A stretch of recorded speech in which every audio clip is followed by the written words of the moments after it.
काफी देर से मिहिर का इंतजार कर रही थी और बार बार इधर उधर नजरें घुमा रही थी, मानो जैसे मिहिर को ढूंढ रही हो। आरोही मन ही मन मिहिर के बारे में सोचते हुए अपने आसपास चल रही गाड़ियों को देख रही थी। उसे नहीं पता था कि उसकी जिंदगी फिर से कौन सा नया मोड़ ले रही थी।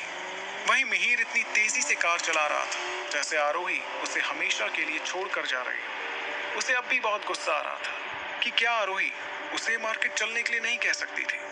उसे अकेले जाने की क्या जरूरत थी। वो थोड़ी ही देर में आरोही के पास पहुंच गया। आरोही मिहिर की कार देखती है जो हमेशा की तरह चमचमा रही थी। फिर वो चुपचाप कार में जाकर बैठ गई। मिहिर आरोही को देखकर उसे गुस्से से घूरने लगा।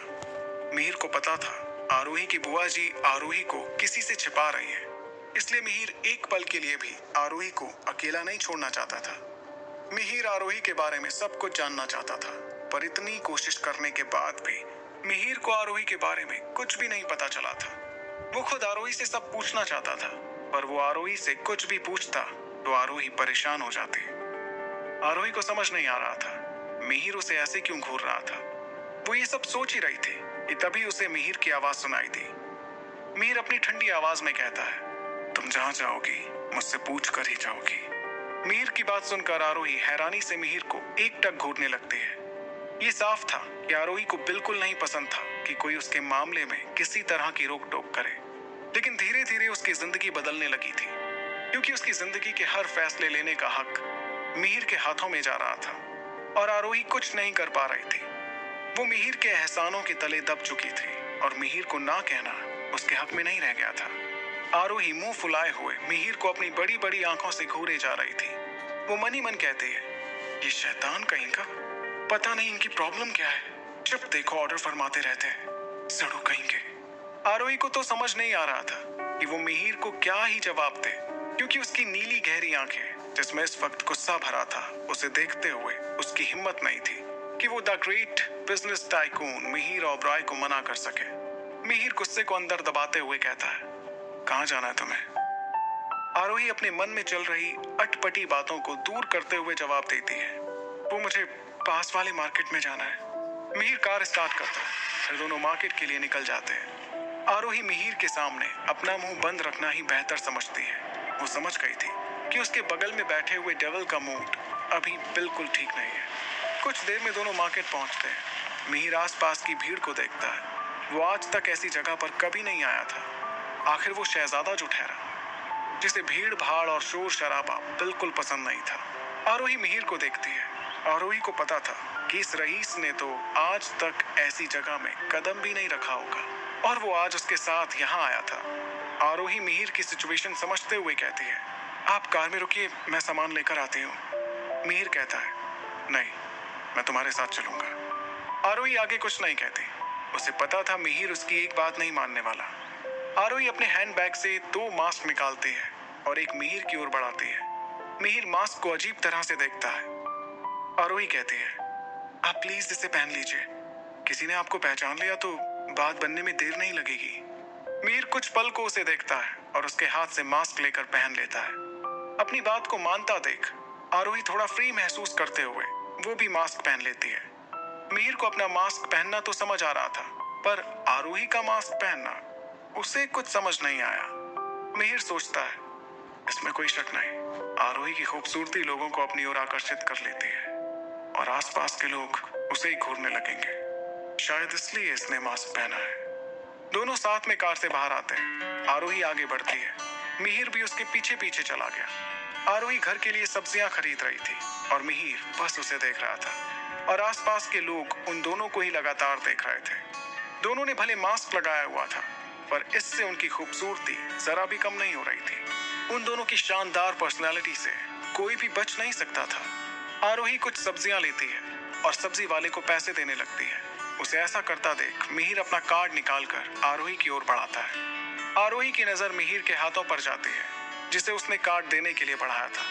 वो सर उठाकर मिहिर को देखती है, जिसके चेहरे पर कोई एक्सप्रेशन नहीं थे। आरोही धीरे से कहती है, इसकी कोई जरूरत नहीं है। ये सुनकर मिहिर की आंखें और भी गहरी हो गईं और वो आरोही को खा जाने वाली नजरों से घूरने लगा। आरोही जल्दी से कहती है, मेरा मतलब यहाँ पर सिर्फ कैश ही चलता है। उसकी बात सुनकर मिहिर सब्जी वाले को देखता है। वहां आसपास के लोग सिर्फ कैश ही दे रहे थे। मिहिर तो जहां जाता था वो कार्ड ही यूज करता था, उसे कैश की कभी जरूरत ही नहीं पड़ती थी। अब मिहिर को ऐसा लग रहा था कि उसने कैश क्यों नहीं रखा है। आरोही सब्जी वाले को पैसे देते हैं। मिहिर को बहुत बुरा फील हो रहा था क्योंकि उसके होते हुए उसकी प्रिंसेस पैसे दे रही थी। मिहिर आरोही को ही देख रहा था। वो गर्मी के कारण पसीने से भीग चुकी थी, ऊपर से वहां बहुत भीड़ थी। उसे एहसास हुआ कि उसे आरोही की बात माननी चाहिए थी। वो अपनी जान को ऐसी जगह पर ला भी कैसे सकता था। वो आरोही को ऐसे और नहीं देख पा रहा था। अचानक मिहिर आरोही का हाथ मजबूती से पकड़ता है और उसे कार की ओर ले जाने लगता है। आरोही को समझ नहीं आता मिहिर को फिर क्या हुआ। वो उस इंसान को सच में नहीं समझ पा रही थी। आरोही अपना हाथ छुड़ाने की कोशिश करती है लेकिन उसकी इस कोशिश का कोई फायदा ही नहीं हुआ।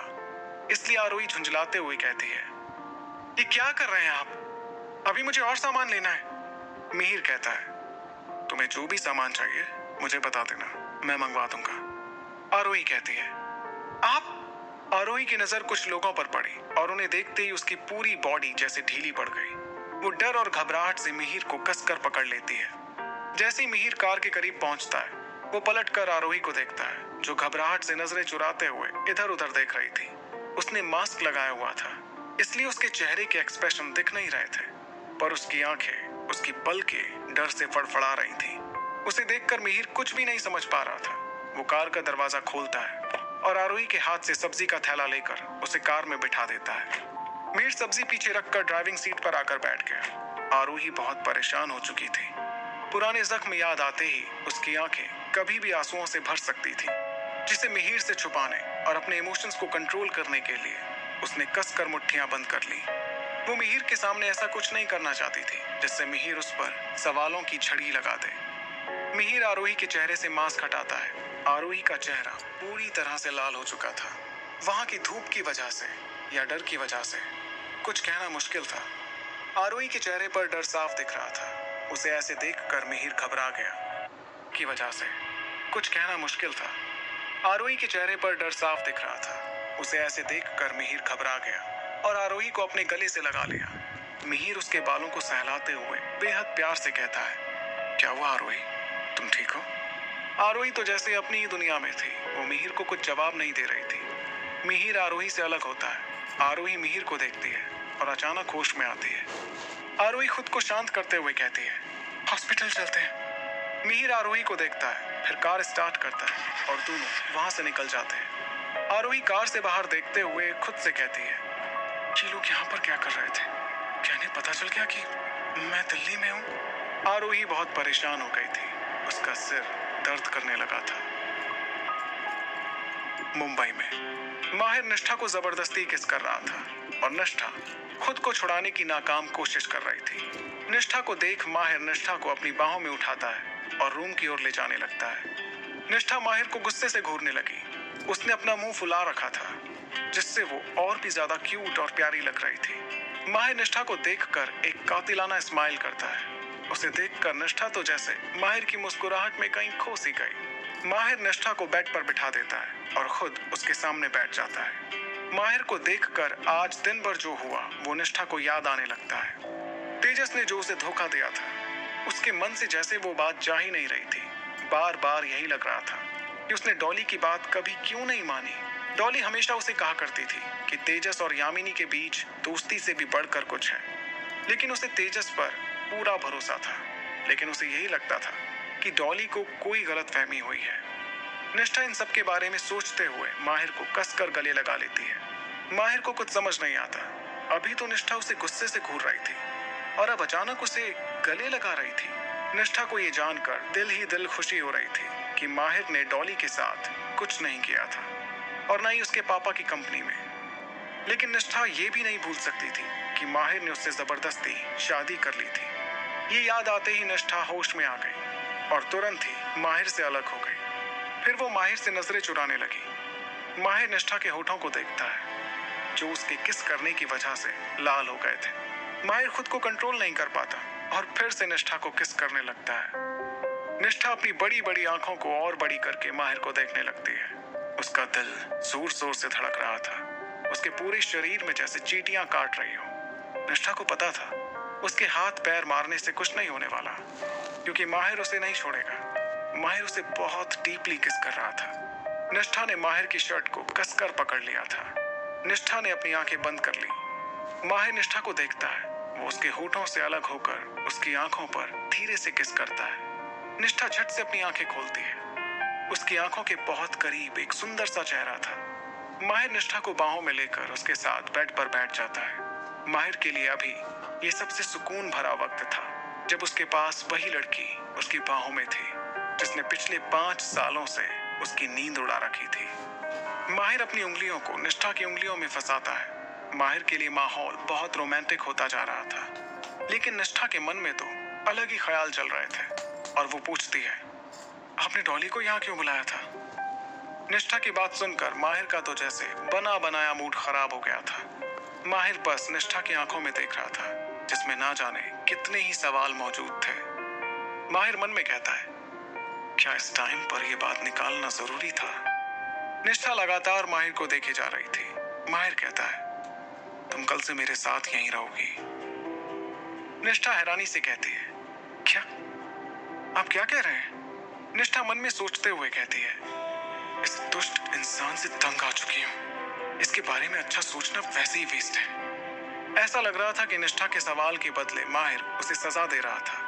माहिर खुद को शांत करता है और प्यार से कहता है, मैं सिर्फ तुम्हारे साथ रहना चाहता हूं। निष्ठा को अब समझ नहीं आ रहा था कि वो उसे क्या जवाब दे। निष्ठा को पता था अगर माहिर के साथ नहीं रहेगी तो माहिर हर रात उसके घर आएगा, और किसी ने माहिर को निष्ठा के रूम में देख लिया तब निष्ठा के लिए बहुत बड़ी मुसीबत खड़ी हो जाएगी। निष्ठा माहिर को मनाने के लिए प्यार से कहती है, प्लीज कुछ दिन और, हम खुद घर वालों से बात करेंगे। माहिर चुप था। वो एक टक निष्ठा की खूबसूरती को निहार रहा था। तभी माहिर का फोन बजता है और माहिर फोन उठा के बात करने लगता है। वो कुछ देर बात करके मोबाइल में कुछ करने लगता है। निष्ठा माहिर से अलग होने लगती है तो माहिर घूर के निष्ठा को देखता है। फिर वो उसे और मजबूती से पकड़ लेता है। माहिर अपने मोबाइल में कुछ कर रहा था और माहिर के इतने करीब होने के कारण निष्ठा को भी साफ साफ दिख रहा था। माहिर मोबाइल में ही देखते हुए कहता है, क्या तुम्हें भूख लगी है? निष्ठा कहती है, नहीं, हमें भूख नहीं है। माहिर टाइम देखता है, दोपहर के 2 बज गए थे और निष्ठा कह रही थी कि उसे भूख नहीं है। उसे पता चल गया कि निष्ठा झूठ बोल रही है। माहिर बेड से उठता है और कहता है, लेट्स गो। निष्ठा सवालिया नजरों से माहिर को देखती है, जैसे पूछ रही हो, कहाँ जाना है? माहिर निष्ठा का हाथ पकड़ता है और विला से बाहर आकर उसे कार में बिठा देता है। निष्ठा आगे कुछ नहीं पूछती, वो वैसे ही बहुत परेशान थी। थोड़ी देर बाद माहिर एक रेस्टोरेंट के आगे कार रोक देता है। माहिर निष्ठा की तरफ का दरवाजा खोलता है। निष्ठा कार से उतरती है। सामने से माहिर का असिस्टेंट अनिल आता हुआ दिखता है। माहिर कार की चाबी अनिल को देता है। माहिर निष्ठा का हाथ पकड़ता है, फिर उसे अंदर ले जाने लगा। अनिल ने पहले ही सारे अरेंजमेंट कर दिए थे। माहिर निष्ठा को एक रूम में ले गया। माहिर निष्ठा को बैठने का इशारा करता है, जिसे देखकर निष्ठा चुपचाप बैठ जाती है। कुछ लोग हाथ में बहुत सारा खाने का सामान लेकर आते हैं और टेबल पर रख कर चले जाते हैं। माहिर कहता है, तुम्हें और कुछ खाना है? निष्ठा नहीं में सिर हिलाती है और वो टेबल पर रखे इतने सारे खाने को देखकर हैरान हो गई। फिर वो मन में सोचते हुए कहती है, बाप रे, हम दोनों मिलकर भी इतना सारा खाना खत्म नहीं कर सकते। निष्ठा और माहिर खाना शुरू करते हैं, लेकिन निष्ठा को खाने का बिल्कुल मन नहीं था। वो धीरे धीरे खा रही थी और माहिर खाते हुए बस निष्ठा को ही निहार रहा था। निष्ठा पानी पीती है और कहती है, हमारा हो गया, हम और नहीं खा सकते। माहिर ने अपना खाना खत्म कर लिया। माहिर कहता है, ठीक है, चलते हैं। निष्ठा टेबल पर बचे हुए खाने को देखती है, आप प्लीज इसे पैक करा दीजिए। माहिर को कुछ समझ नहीं आता। निष्ठा को पता था अब बचा हुआ खाना वेस्ट होने वाला है, इसलिए वो इसे गरीब बच्चों को दे देना चाहती थी। माहिर निष्ठा से कुछ नहीं पूछता, वो बचा हुआ खाना पैक करा देता है। फिर वो दोनों बाहर आ जाते हैं। निष्ठा की नजर बाहर खड़े बच्चों पर गई जो रेस्टोरेंट के अंदर झांक रहे थे। निष्ठा ने अंदर जाते वक्त भी उन्हीं बच्चों को देखा था। निष्ठा उन बच्चों के पास गई। निष्ठा प्यार से पूछती है, क्या आप सबको भूख लगी है?